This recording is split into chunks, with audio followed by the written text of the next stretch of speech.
All right.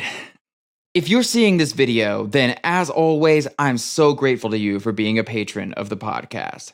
We are now in April, and there's a lot that has happened since my last video. Cocaine and Rhinestones was featured in The New Yorker, then on the website Pitchfork, which is still apparently a massive deal. So that gave me the #1 music podcast in America for a week or so there. And things have been pretty much out of control since then. It's brought a lot of new people to the Patreon, so hi, welcome to all you new folks. Everyone watching this is already supporting the podcast a lot, so I'm not asking you to do more. But another thing that happened is I started this Amazon wish list, and I put a link to it on the About page of the Cocaine and Rhinestones website for anyone who doesn't want to get on board with this Patreon concept, but does still want to help out with the podcast. You know, you could send me books or notebooks or ink pens, whatever I need. And a lot of people bought stuff. I felt pretty bad for my mail person because it was well over 10 packages a day there for a couple weeks at least. But that started to chill out a little. So if you've heard someone talking about how they'd like to support the podcast, but they're not sure about this Patreon thing, please send them over to that wish list and maybe they can do something there. I got a bunch of other random stuff sent to me too. I should probably give some shout outs here. Brian Phillips in Texas sent me this koozie. Here's his website. That's artbybrianphillips.com. And here's why you're going to want to go check that out.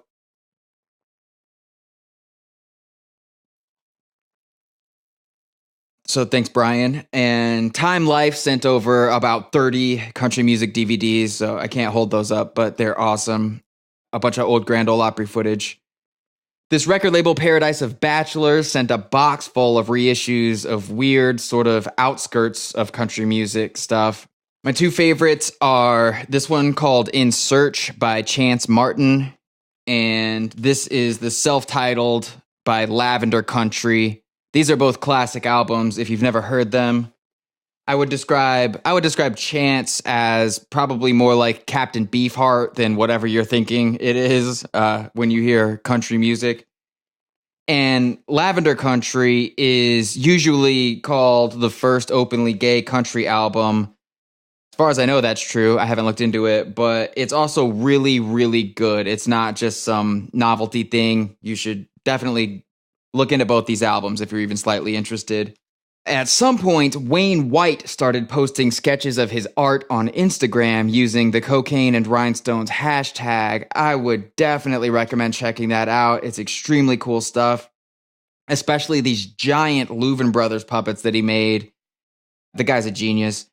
I can't remember when this happened or if I already talked about it in one of these videos or not, but the Country Music Hall of Fame invited me to use their archives for research. I went over there to see what that was all about, and let's just say it's going to be a game changer. It brings a lot to the table for what I'm doing. Basically, there's a lot going on. I'm getting so many emails every day that I've started trying to answer as many as I can on Tuesday and Thursday and not looking at it the rest of the week, or else I will never get anything done. And of course, with something that's getting this much mainstream attention, a lot of those emails are from music festival people, book publishing people, podcast networks, TV, movie people, all this type of stuff. And I haven't made deals to do anything with these people yet because then I'd have to start working on that stuff instead of working on season 2 of the podcast. But these are things that will come into play down the road. So I do sometimes need to press pause on the podcast, get on the phone, have these important conversations, establish this relationship, find out what's on the table here, what's on the table there, thank everyone for their time, and let them know I'll be back in touch when I'm almost done with season 2, which must remain at the very top of my list of priorities. Fortunately, I've been through this kind of thing before, or it would probably be pretty overwhelming. Ultimately, it is fantastic that all these opportunities are on the table as a result of the podcast blowing up, The audience now is exponentially bigger than it was when the first season ended, and it seems like it's going to continue to grow. I have no idea what I'm going to be sitting on when the first episode of season 2 comes out. But this is all shaping up to be much bigger and better than I expected, much faster than I expected it. There's a lot going on. All in all, even with all this other stuff going on, I am making good progress on season 2. One thing I'm learning, though, is just how different my research process has to be this time. There's that Country Music Hall of Fame thing, but also, in season 1, my process went something like, okay, Louvin Brothers, research everything about the Louvin Brothers, write the Louvin Brothers, make the Louvin Brothers episode, move on to Harper Valley PTA, research Harper Valley PTA, write Harper Valley PTA, etc., etc. And there were loose threads running through all the episodes of season 1, but season 2 is going to be connected much more closely, so I can't really do it the same way. I can't assemble it piecemeal. Without giving too much away, I practically need to write the entire season at once. So that means researching everything about everyone I'm going to be talking about before I even get started with writing any of it. In doing that, it feels to me like the research part is taking a long time, but that's only because I'm doing the whole season's worth of research all at once. And I also feel like once I get done with the research part and into the writing part, that's all going to happen very quickly. I could be wrong about that, but it feels like it'll all come pouring out fast once I have everything organized. Now, one term I use a lot when I'm talking about the Patreon is that it's an opportunity to go behind the scenes of the podcast. In all the conversations that I'm having with people about the show, I'm finding that they're super interested in the details of my process. They want to know how I take all these sources and turn them into the show. Well, I'm not going to try to do a podcast tutorial here. I'm not starting a writing class. I'm not trying to show you how to record or mix using the software. None of that stuff. But I can give you a little bit more of an idea as to my method of approach.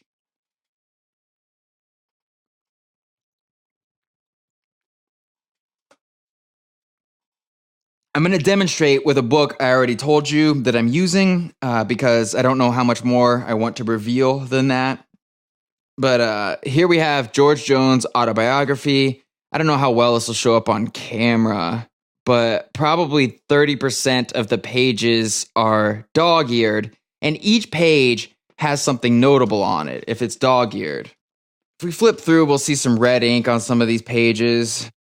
You know, little symbols, notes, writing, scribblings, and stuff. I know you can't really see what it is, but I don't really want you to. You can see like there's a bunch of symbols on that. And each one of those symbols, means something to me. It could be something as simple as a month or a year to help me establish a timeline. It could be a story that fits a theme I want to explore. Some story I think probably isn't true. A fact that supports a theory I have. A fact that might argue against a theory I have. Any and every piece of data that may prove useful in writing the episode gets tagged.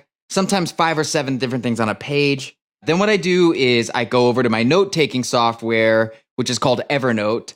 I open up the file for George Jones, go back through the entire book from symbol to symbol, moving all the little pieces of information over to the computer. In essence, what I'm doing is I'm taking the book, stripping it down to this skeletal form of data, moving that over to the computer with all the other skeletons that I've extracted from all the other books, and now I've got something that I can really get to work on.